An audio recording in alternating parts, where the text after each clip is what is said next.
ውበትሽን መጠየቅ አልነበረብኝ? አይ ግን ከኔ ይልቅ የፈጠረኝን ፈጣሪ አለ።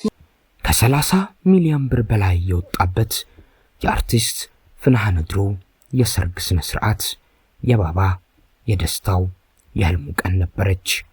ታሪኩ ብርሃኑ ባባ በህይወት እያለ ከሚናፍቃቸው ቀኖች አንዷ የትንሿ ልጅ እሱ አስማቴ ብሎ የሚጠራት አርቲስት ፍናን ንድሩ የጋብቻ ቀን ነበር።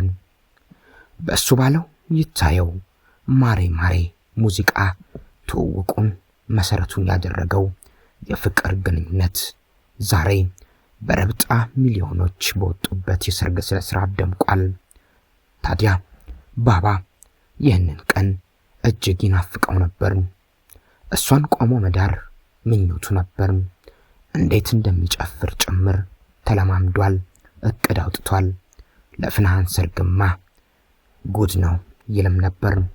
ፍናን በዕለተ ሐሙስ ተሞሸረች። ሰዎች ለሰርግ ቀናቸው እሁድን አልያም ቅዳሜን ይመርጣሉ።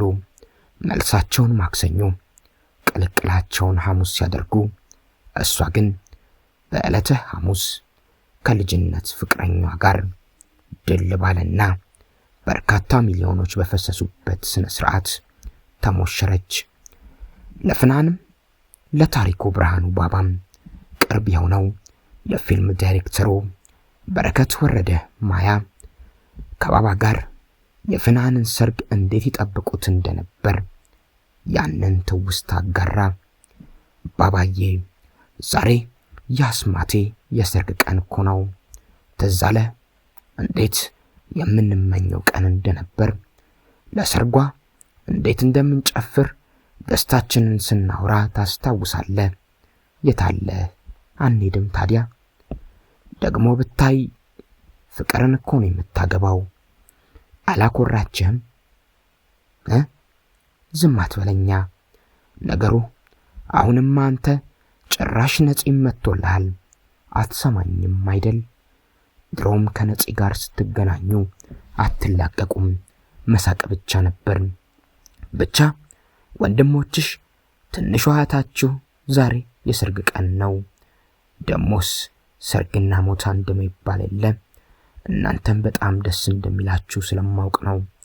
የኛ አስማትዬ በሰርግሽ በጣም ደስተኞች ነን። ፈጣሪ ቤታችሁን በፍቅር ይሙላው። ኑሩልን፣ እንወድሻለን። ይህ መልእክት የበርካቶችን ቀልብ የነካ በርካቶችን ስሜታዊ ያደረገ ነው። ሞትና ሰርግ አንድ ነው ይባል የለ።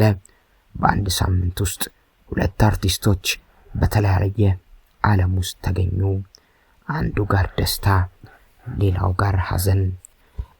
ይህ እጅግ የደመቀው የፍናን ንድሩ የሰርግ ስነ ስርዓት ከጅምሩ አንስቶ እስካሁን የተለያዩ ዝግጅቶች ተስተናግደውበታል። በድምሩም ከ30 ሚሊዮን ብር በላይ ወጪ ሆኖበታል። በዚህ ሰዓት ያለውና የሌለው የሚባለው ሰው የህይወት ልዩነትንም ቁልጭ አድርጎ ያሳያል ነው የተባለለት። ኢትዮጵያ ውስጥ በቀን አንዴ መብላት የማይችል ብዙ ሰው አለ። ጠግቦ ከበላ ቀናት የተቆጠሩበት ሚሊዮን ሰው አለ።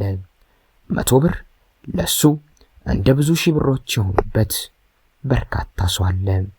ደሞዙ 30 ቀን አላደርሰው ብሎ የሚጨነቅ የሚጠበብ ከአከራይ ሽሽት ሾልኮ ገብቶ ሾልኮ የሚወጣ የልጆቹ ትምህርት ቤት እየተደወለ ሰላም የሚነሳው ልጆቹን አንገት ያስደፋው አሬ ገንዘብ ያለ የሚል የሚበደር ሚሊዮን ሰው አለ። ልክ እንደዚህ ደግሞ ከ30 ሚሊዮን ብር በላይ አውጥቶ ሰርግ የሚደግስም ሰው አለ። እነዚህ ሁለት እንደ ሰማይና ምድር የተራራቁ የህይወት ተሞክሮች በሀገራችን ኢትዮጵያ አሉ። መልክሽ አይበልጥሽም እንላታለን። ምሳሌ መሆን የምትችል ለራሷ ክብር ያላት ስርዓት ያላት ሴት ናት ፍናን። ቁንጅናን ከእውቅና ተላትመው አላናወጧትም። ለጩኸት ለሙቀት ብዙ ጆሮ የማትሰጥ ሰከን ያለች ሰው ናት። እንደምታውቁት በእኛ ዘመን እንደ ወረርሽኝ ብዙ ቆንጆ ሴቶችን ጠልፎ ወደ ወሰደው ወንዝ አልፈሰሰችም። እድሩን አታው ሳይሆን ስለማይመጥናት ንቃው ነው። ትደንቀኛለች። ብዙ ጊዜ ከሷ ጋር መስራት የምመርጠውም ለተከታዮቿ፣ ለአድናቂዎቿ፣ ለታዳጊዎች በትክክልም ሮል ሞዴል መሆን የሚችል ማንነትና ስብዕናም ስለተላበሰች ጭምር ነው። ይኸው አሁን ከልቧ የምትመኘው ቀን ተሳክቶላት ሳትፈራርስ ከልጅነት ፍቅረኛዋ ጋር ለሚገባት ክብር በክታለች። የኔ አስማትዬ እንኳን ለዚህ ውድ ቀን አደረሰሽ፣ ፈጣሪ ቤታችሁን ይባርክ በማለት ዳይሬክተሩ መልካም ምኞቱን ለፍናን እጁ አስተላለፈ። ፍናን እንደ ሌሎች ሴቶች አርቲስቶች ራሷን በገንዘብ ለውጣ ሀብታም መስላ አልታየችም፣ ወይም ሀብታም አልሆነችም። አለውም አትልም። ከስራዎቿ ውጪ በሌሎች ነገሮች ታምታም ተጠርጥራም እንደው ጣት ተቀሳስሮባትም አያውቅም። በቀላሉ የሚያገኟት ጓዳ ጎድጓዳዋን የሚያወጡባት ሴትም አይደለችም። እንደ ኩዮቿና ጓደኞቿ ወንድ አልቀያየረችም። በየመሸታ ቤቱ ስትጨፍር አትታይም። ውስኪ አውርዳ ስትደፋም አልታየችም። የረጅም ዓመታት የልጅነት ፍቅረኛዋ ጭምር በቻለችው አቅም ከህዝብ ዓይን ደብቃው ሸሽጋው ለዚህ ለተቀደሰ ቀን አብቅተዋለች። ጊዜ አልለወጣትም። ታዋቂነት አልሸወዳትም ወይም አላኩራራትም። ከታዋቂነት በፊት የነበራትን የጀመረችውን ይህን የፍቅር ግንኙነት በሷና በሱ መሃል ብቻ ይዛው ይሄው ዛሬ ለትዳር አድርሷለች። ስራዋን በአግባቡ ትሰራለች። እዩኝ አትልም። ለዚህ ነው እነ ባባ አስማቴ የሚል ቅጽል ስም ያወጡላት።